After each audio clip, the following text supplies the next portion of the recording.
Hello and welcome to Glenny's Kitchen. So, ang ating recipe for today ay crispy honey garlic fried chicken. Pwede nyo tong iterno sa kanin or pwede nyo kainin lang siya ng ganyan kung mas gusto nyo siyang papakin. At nung sinerve ko to sa aking mag-ama ay sandali na ubos. So, umpisahan na natin ang ating crispy honey garlic fried chicken. Ito ang ating mga ingredients. Chicken wings or pwedeng chicken legs.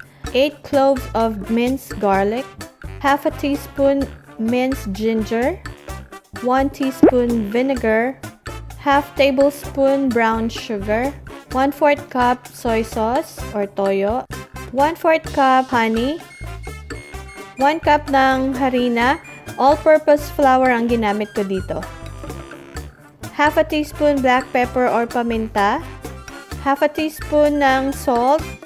So, pagsamasamahin na natin sa bowl ang ating chicken, ilagay na rin natin dyan ang paminta, ang asin, ang ating minced ginger, at ang bawang. Yung kalahati ititira natin para sa panggisa natin mamaya. Okay, i-mix lang natin siya ng mabuti.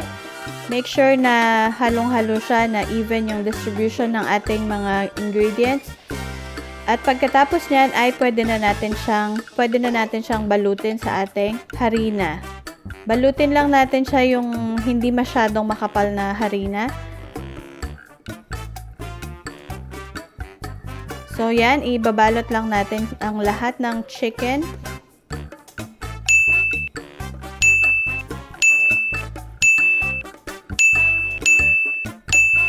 Pagkatapos nating nabalutan ng harina ay pwede na nating i-fry.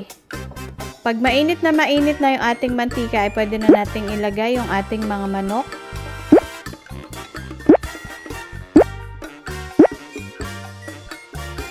I-fry natin siya hanggang sa maging brown yung kanyang balat.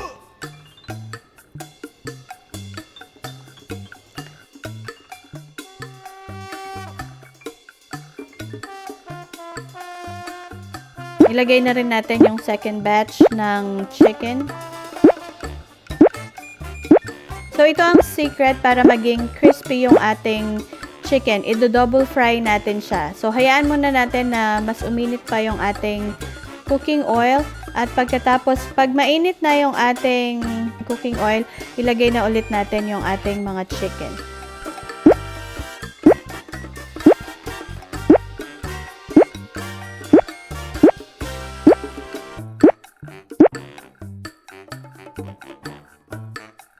So, pag okay na yung ating mga chicken, pag malutong na siya, ay gagawa na natin siya ng sauce. Lagay tayo ulit ng cooking oil. Pag mainit na yung cooking oil, ay ilagay na natin yung ating bawang.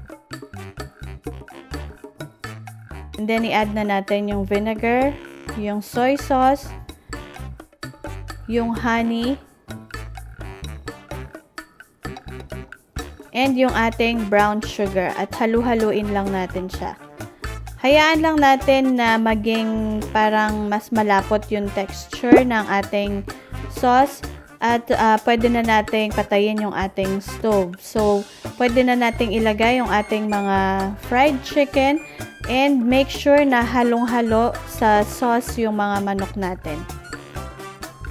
Make sure na na-coat lahat sa sauce yung ating mga chicken, yung ating mga fried chicken.